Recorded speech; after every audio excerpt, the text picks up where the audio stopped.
is introduce our special guest, our important politician for the evening, and that is Shona Robertson, MSP, Minister for all matter of sporty things. So Shona, do you want to come over and give us an oration? Welcome.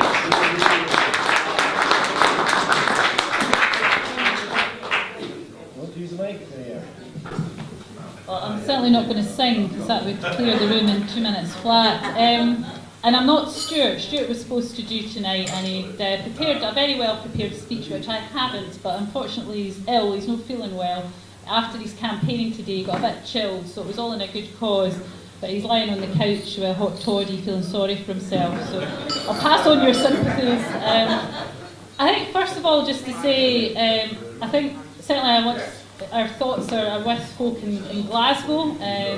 Terrible thing that happened at the Clutha Vaults last night, and actually when I lived in Glasgow it was a bar that I knew very, very well indeed, and it's a bar and a pub that have a lot of folk nights, a lot of Scottish entertainment, a lot of good folk, and I think just to pay tribute to the amazing response to the emergency services, as the First Minister said, St Andrew's Day today, and I think the response to the public and the emergency services in Glasgow show that our folk care about one another, and the response has been tremendous, so just to pay tribute to them.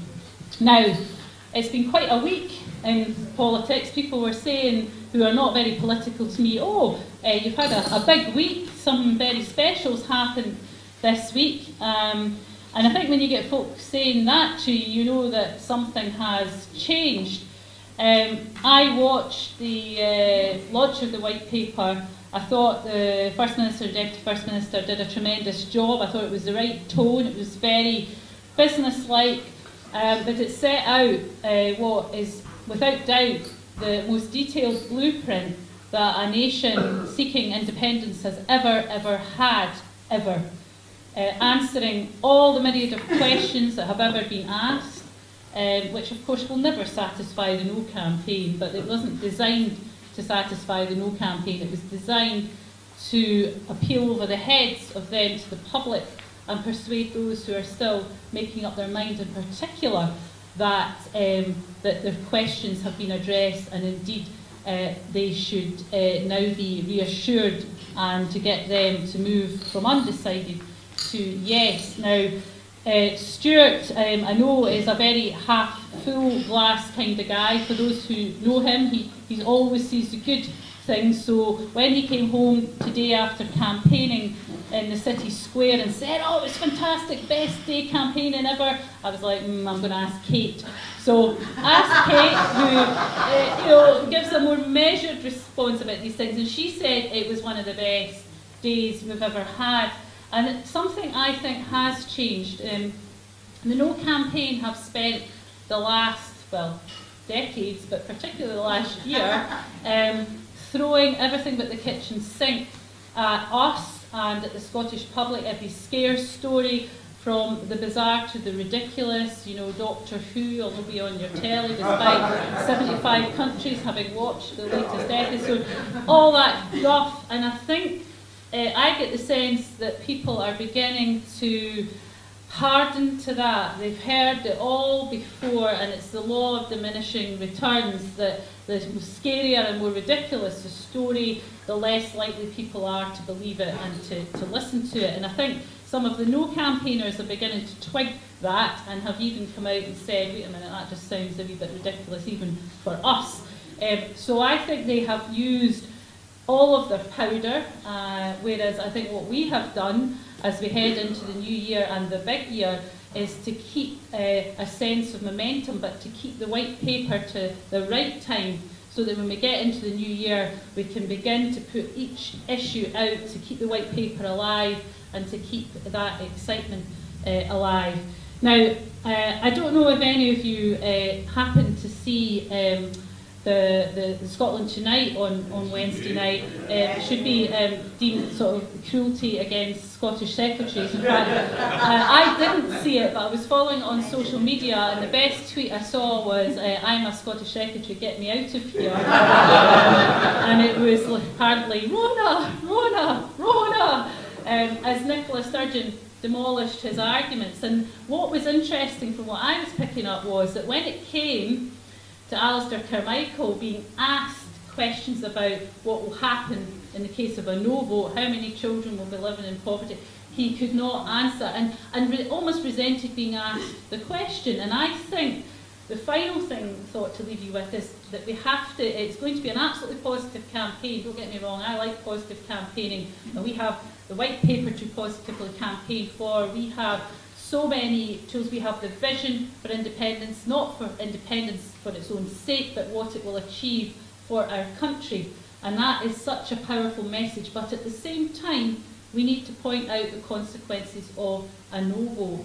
And what was really interesting was that Alistair Carmichael could not answer any of those questions. And when asked in Parliament, what is your alternative vision to the white paper? Here's our white paper, 170,000 words, 650 pages, or a lot of pages. Where's your alternative prospectus? The evidence shows us that those who are undecided are nudging towards yes. We just need to close the deal and get them there. We're only 9 points adrift at the last poll, so it's there. It's absolutely there. It'll be very interesting to see what the next polls show after since the white paper has been published. So I'm a bit different from Stuart. That's why we get on so well. I tend maybe not to be a wee bit more, and I actually feel something has changed. Something absolutely has changed this week. I can feel it. What we need to do is make sure we keep that going through to September, and then we'll get the prize of making our country one of the best countries to bring up our next generation in, and I've got a vested interest there. But you know, we know we can make Scotland a fantastic place for everyone, and that's got to be an inspiration, and it keeps us going. So enjoy tonight, but as I say, there's plenty of work to do, and Willie will give you all the Willie, I'll give you anything you want in terms of no end of newspapers and leaflets and so on. So I'll see you in the new year getting round the doors. Okay, thank you.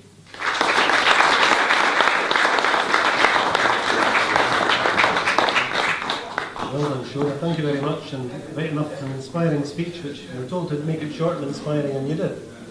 Okay, we're going to put on some Scottish country dance music now. And it'll be the Gay Gordons, and if anyone would like to dance the Gay Gordons with me, or Gordon, or alternatively another partner of your choice, then please feel free. So, ladies and gentlemen, take your partners to the Gay Gordons.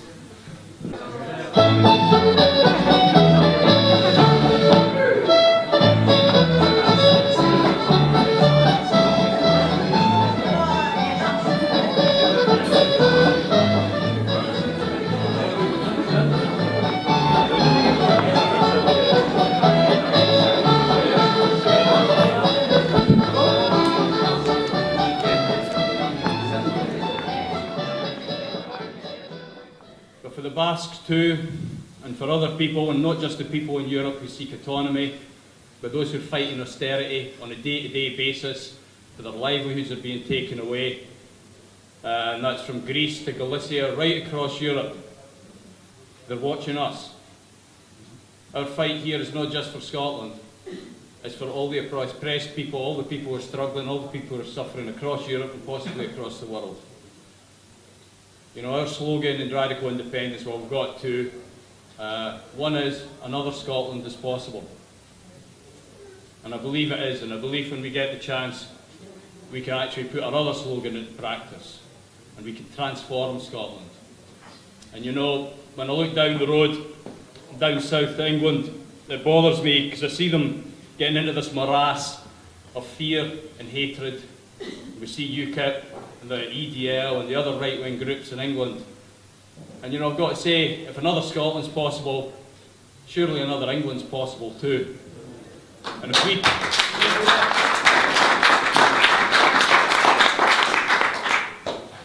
we make the best of our opportunity, because this is a unique opportunity, not everyone is getting this opportunity, if we make the best of it, we vote yes, and we realign our country, we take a new direction which shows that people don't need to be pushed to one side in the interest of profit.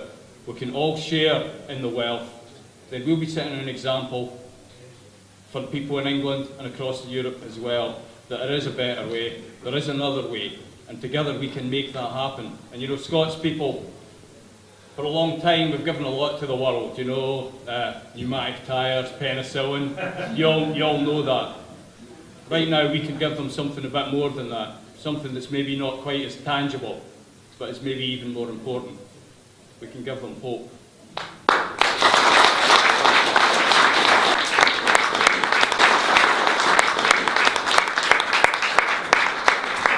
Thanks, Duncan, and you can tell that he believes it because I only gave him 2 minutes' notice of that. Oh, what's the matter with you, my love? And where's your Dashing Jimmy? All the soldier boys have ta'en him off, and they've sent him far, far from me. Last payday he went off to town, and them red-coated fellows enticed him in and made him drunk, and he's better gone to the gallows. The very sight of his cockade, it sets us all a-crying, and me, I nearly fainted twice, and thought that I was dying. My father would have paid the smart, and he ran for the golden guinea, but the sergeant swore he'd kiss the book, and now they've got young Jimmy. When Jimmy talks about the war, it's worse than death to hear him. I have to go and hide my face, because I cannot bear him. A brigadier or a grenadier, he says they're bound to make him. And he laughs and cracks his jokes and bids me not forsake him. As I walked o'er the stubble fields, and below it runs the sea, I thought of Jimmy Hugh and there, but it was all a dream.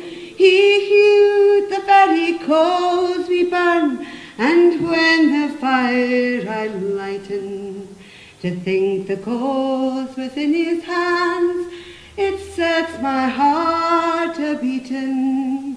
So break my heart, and then it's sour, and break my heart, my dearie, and lay me in the cold, cold ground, for of single life I'm weary.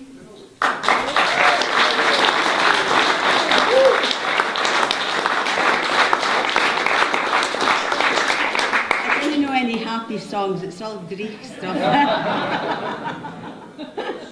It's all Greek and tragic. I'll sing. We're working here in Dundee for the Yes campaign, singing songs to win our independence back again. And we you, and we you, and we you, my bonny lass, we'll dance a referendum jig for you, my bonny lass. That's the chorus, you can sing that along hopefully. Quite easy. David Cameron is an eating toff and he rules the whole UK. Yet another reason for Scotland to break away. And we you, and we you, and we you, my bonny lass, dance a referendum jig for you, my bonny lass. Now the other verse, next verse had Michael Moore in it, but I had to remove that verse and I've rewritten it, so. The Tories in the House of Commons waving their Union Jacks, giving millionaires the handouts and us the bedroom tax. And we you, and we you, and we you, my bonny lass, I'll dance a referendum jig for you, my bonny lass. Scotland's referendums in 10 months or less.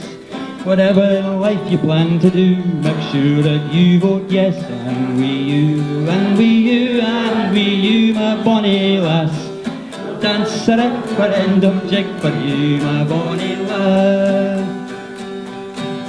And you'd better buy some earplugs, you'd better buy them soon, for Alistair Darling's going round prophesying doom. And with you, and with you, and with you, my bonny lass, I'll dance a referendum jig for you, my bonny lass. Should Scotland be an independent country, that's the wording for by. There's only one way to answer that, all you shout out, aye. And with you, and with you, and with you, my bonny lass, I'll dance a referendum jig for you, my bonny lass. And with you, and with you, and with you, my bonny lass, I'll dance a referendum jig for you, my bonny lass. Wow, imagine that whole song and sang it without missing a word. I think I should quit while I'm ahead. Together, slowly. Scotland, when will we see young lives again? Oh, I fought and died for yet we but fell and bled and stood against me. But Edward Johnny and sent you homeward. Give thanks again.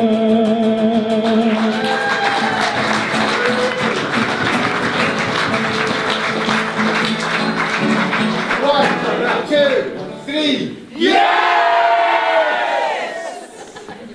That'll do. Ross, you can video.